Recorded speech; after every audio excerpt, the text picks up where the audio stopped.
There's nothing quite like city life.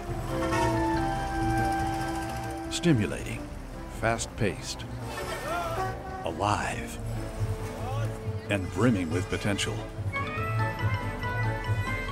Long commutes, traffic congestion, all the usual urban concerns.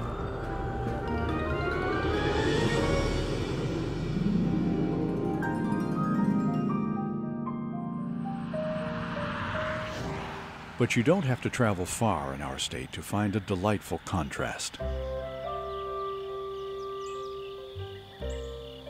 Life lived out in the soft light of a tree-shaded afternoon, as one historian has put it, to the drone of bees and cicadas, and the creak of a well-worn porch as a family takes their well-earned rest in the late-day cool.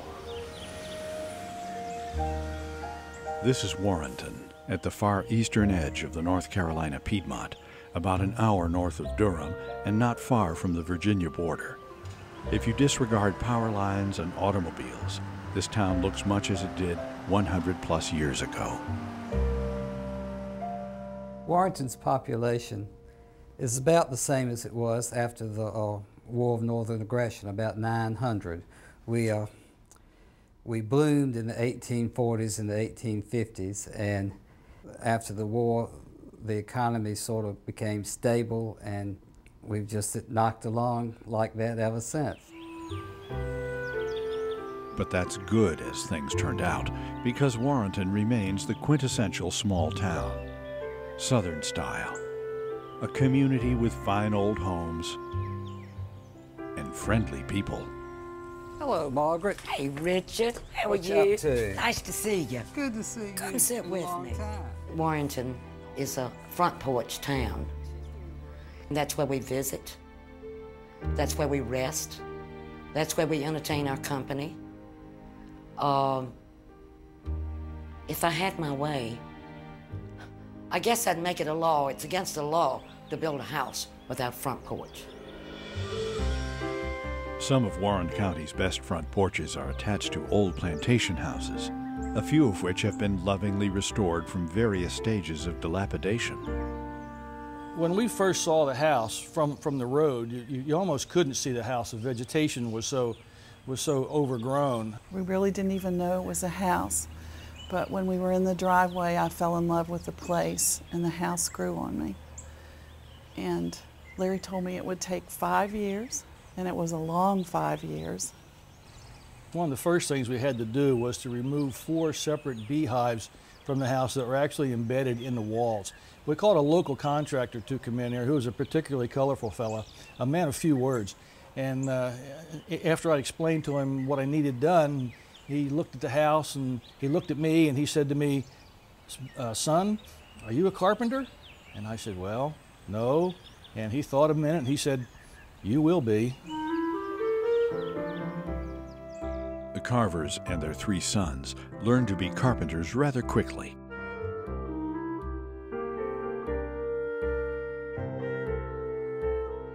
And the product of their vision and hard work is Magnolia Manor Plantation bed and breakfast, complete with a tiny closet under the kitchen stairs, where a little girl named Lucy liked to play.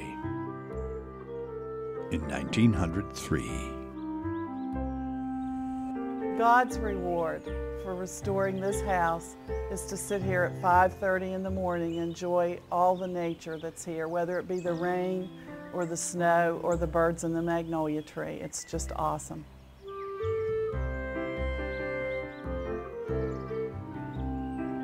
We discovered Oakley Hall Plantation in 1991, a 1855 plantation house that had been vacant for 15 years.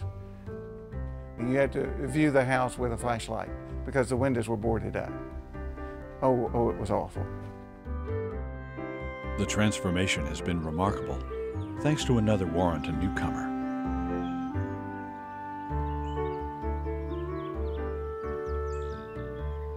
Undaunted by the near-endless task of restoring Oakley Hall, Ernie Fleming also rehabbed some Main Street real estate and opened the first of Warrenton's lovely antique shops. And more recent newcomers Betty and Bill Miller, who have restored an 1850s home farther out on Main, also have opened their antique store. Hello, Betty. Hey, Betty. How are you? I'll see y'all later. See you, good. Take care. If parts of Warrenton look a bit like a Norman Rockwell painting, scenes like this are repeated every day somewhere in this friendly place, where walking has been making a comeback. When I came to Warrenton 2 years ago, for the first time I did what everyone does, tour the town and walk through Warrenton. And located a 1908 home, which I have spent several years renovating and updating to bring it back to a livable standard and to simply preserve the 1908 structure.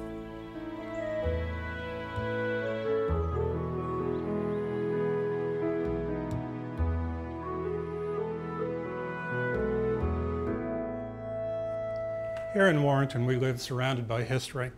This is the Jacob Holt house built by Jacob Holt, the builder and architect in the late 19th century, who was responsible for bringing the Italianate style to Warrenton and this area of the Piedmont.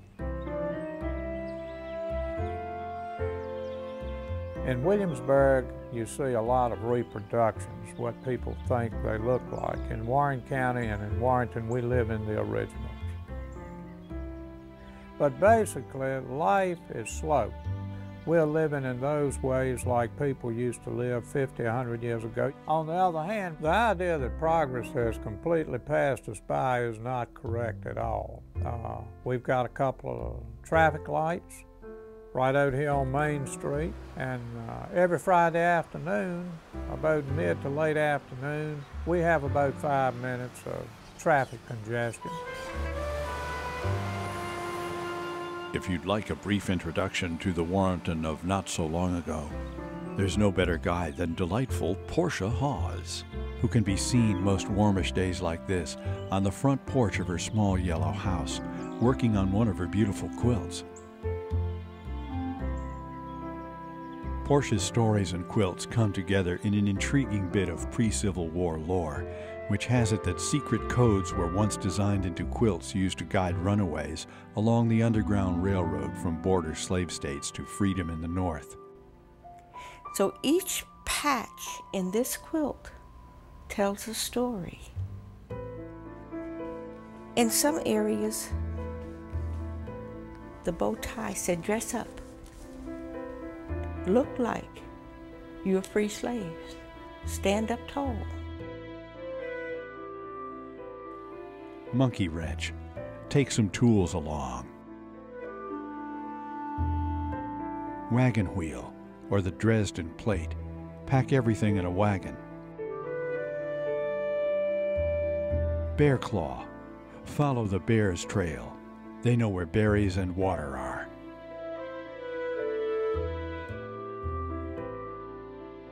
Crossroads. Getting closer to Cleveland, Ohio, a goal for many on the Underground Railroad.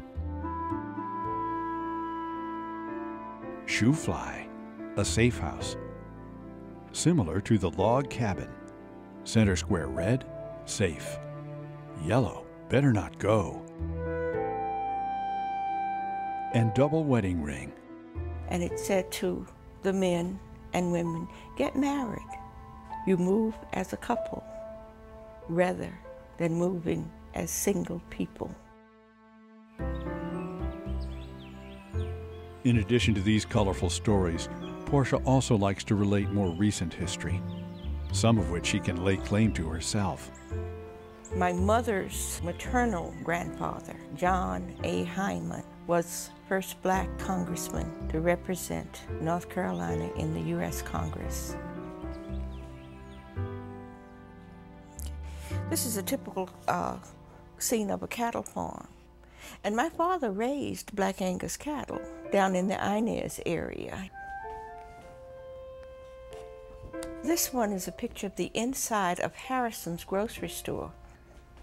And it was a gathering place for men, particularly. The local barbershop was another gathering place, where some patrons were more enthused than others.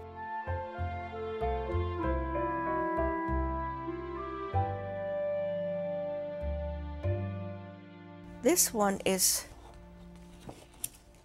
W.A. Miles, and he was one of the owners of Miles Hardware, where Hardware Cafe is now.